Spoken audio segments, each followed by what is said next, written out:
Sometime later, the woman's son became sick. He grew worse and worse, and finally he died.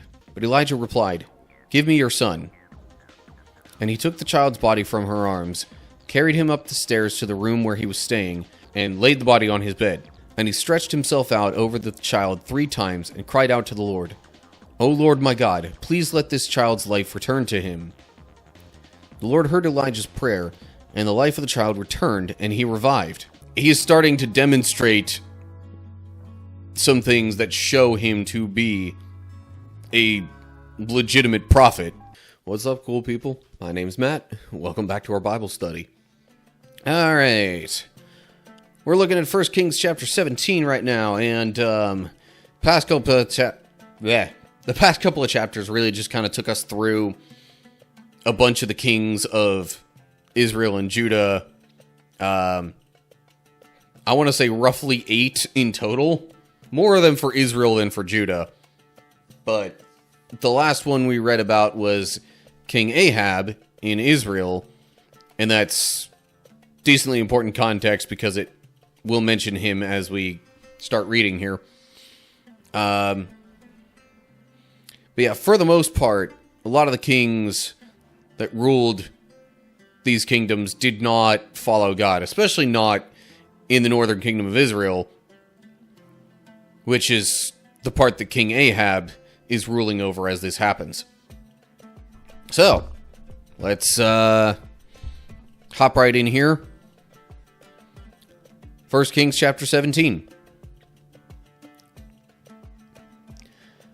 Now Elijah, who was from Tishbe in Gilead, told King Ahab, "As surely as the Lord, the God of Israel, lives, the God I serve, there will be no dew or rain during the next few years until I give the word." Then the Lord told Elijah, "Go to the east and hide by Kerith Brook, near where it enters the Jordan River. Drink from the brook and eat what the ravens bring you, for I have commanded them to bring you food." So Elijah did as the Lord told him, and camped beside Kerith Brook, east of the Jordan. The ravens brought him bread and meat each morning and evening, and he drank from the brook. But after a while the brook dried up, for there was no rainfall anywhere in the land. Yeah, that's what happens when there's no rain. But, so, most people who know much of anything about the Bible know of Elijah as a significant prophet. And this was kind of the first major proclamation of his, I guess. And he's saying this to King Ahab, who did not follow the Lord, their God. I say their God, meaning like the God of the people of Israel. Or at least the one they were supposed to serve. The one who, you know, way back when brought them up out of Egypt. And gave them the promised land that they were occupying at this time. Anyway, so he makes this proclamation of no rain for years.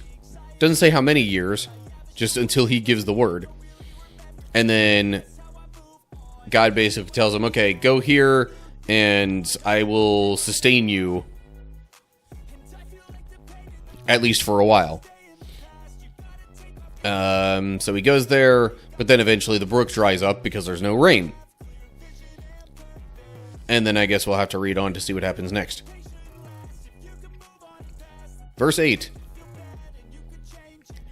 Then the Lord said to Elijah, "Go and live in the village of Zarephath, near the city of Sidon. I have instructed a widow there to feed you." So he went to Zarephath. As he arrived at the gates of the village, he saw a widow gathering sticks, and he asked her, "Would you please bring me a little water in a cup?" As she was going to get it, he called to her, "Bring me a bite of bread, too." But she said, "I swear by the Lord your God that I don't have a single piece of bread in the house." and I have only a handful of flour left in the jar and a little cooking oil in the bottom of the jug. I was just gathering a few sticks to cook this last meal, and then my son and I will die. Okay, so she's not in a great situation. But I guess because God told Elijah to go here because this widow will feed him, he's probably expecting that there's a decent amount of food. Turns out there's not.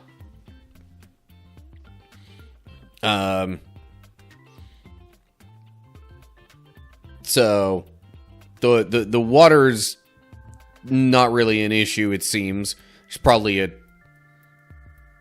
decent number of sources of water around. But yeah, the food's an issue. And in fact, she was preparing to use up the last of what she could use to make any food. Doesn't really say what's going on with her son. Son could still be little, could be, I don't know, could be disabled in some way. Also, it doesn't actually say the age of the woman, it just says she's a widow. We tend to assume widow equals old because, like, that's kind of a common scenario and one that doesn't, involve us thinking about any troubled past events. But the fact that her son would still be living with her implies that maybe she's actually not all that old. Because if he was old enough, it's likely he would have been married. Unless there's some sort of disability or some other thing like that going on. We don't know. Anyway. So, she's kind of mentally resigned to, not living much longer. And then we get to verse 13. But Elijah said to her, "Don't be afraid. Go ahead and do just what you've said, but make a little bread for me first. Then use what's left to prepare a meal for yourself and your son. For this is what the Lord, the God of Israel, says. There will always be flour and olive oil left in your containers until the time when the Lord sends rain and the crops grow again." So she did as Elijah said, and she and Elijah and her family continued to eat for many days. There was always enough flour and olive oil left in the containers, just as the Lord had promised through Elijah. Okay, so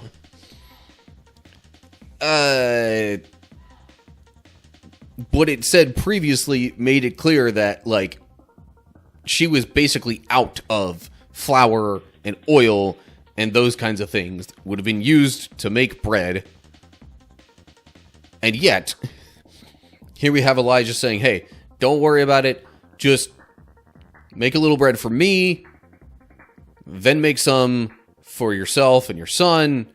And it turns out that, I guess because of the Lord's favor being with them in that situation, she's able to continue making food for multiple days afterwards.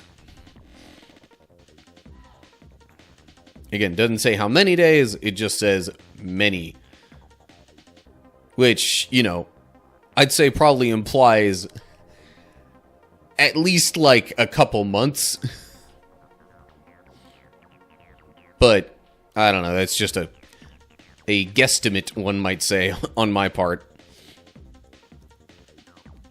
Okay, so Elijah and this woman and her son are still able to get by.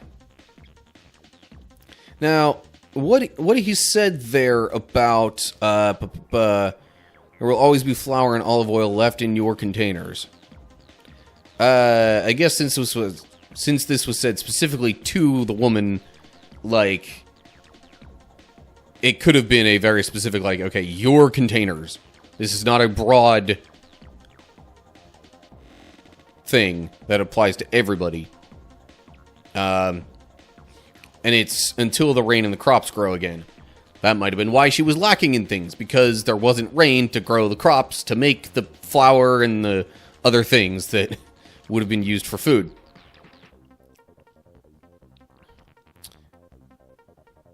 So, they're able to continue living and having food for a while.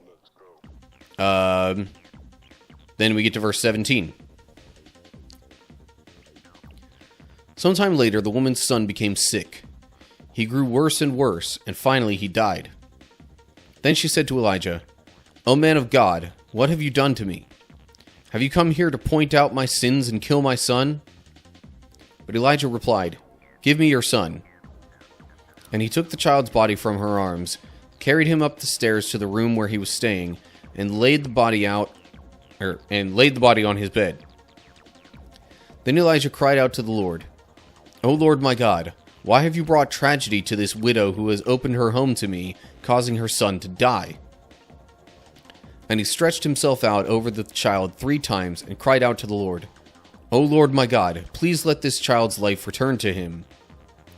The Lord heard Elijah's prayer, and the life of the child returned, and he revived. Then Elijah brought him down from the upper room and gave him to his mother. "Look," he said, "your son is alive." Then the woman told Elijah, "Now I know for sure that you are a man of God, and that the Lord truly speaks through you." As if having food for all that time, despite being out of it at the beginning of that time, wasn't enough of a sign.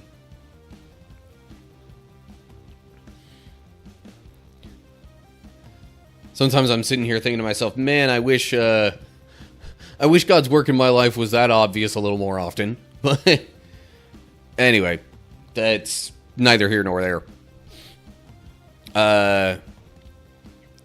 So, at first, because her son gets ill and dies, she's like, great, so why are you here? What's, like, have you brought this upon me? Thinking that her life was better and simpler and easier before Elijah came. But now that Elijah has actually brought her son back, it's clear to her that that he's a man of God, and that he is, when it says the Lord truly speaks through you, that might as well be saying, okay, yeah, you're a prophet, all right. And in fact, this is not her conclusion, but kind of mine. Maybe it turned out that Elijah was there to help her and her son remain alive. Because the woman was about ready for both of them to die. Just purely for lack of food. And yet, they're able to live significantly longer than that.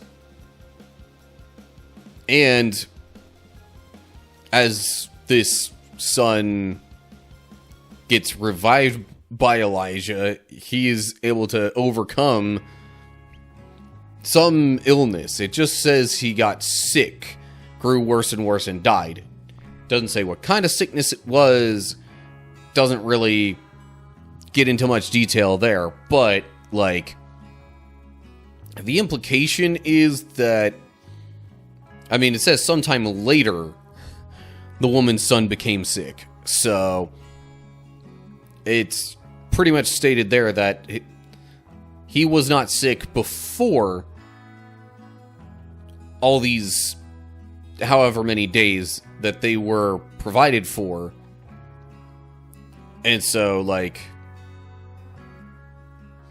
the fact that Elijah's there during the time of this illness, like, he might also be keeping the son from dying just that way too. Like, that might have been part of the reason why God put him there, because his son was going to become sick and die that way. Even if they had found another means by which to, you know, get food throughout the time Elijah was there, if he hadn't been there. But anyway, that's a bit of a hypothetical. But yeah, so the works of Elijah, you know, he's starting to demonstrate some things that show him to be a legitimate prophet. And that's all we've got for 1 Kings 17. Little on the shorter side relative to some of the other chapters, but the next one's going to be slightly on the longer side. Okay, so after all this stuff about different kings coming and going, enter Elijah, who is like one of the best known prophets of the Bible. I won't say too much else recapping the chapter, because I kind of just did that. But yeah, it's already showing signs of, you know, God working through him. But more on him as we continue, especially into the next chapter. So, as always, like and share if you enjoyed the video. Subscribe to the channel if you want to see more as I post it. Look down in the description for links to my social media pages, including supporter page, Discord server, all sorts of other good stuff to follow and keep track of down there. And of course, leave comments down below that with any thoughts you have. So that'll do it for now. Hope you're all doing well. Hopefully I'll see you soon for another video. Whatever the case is, until next time, stay cool, people.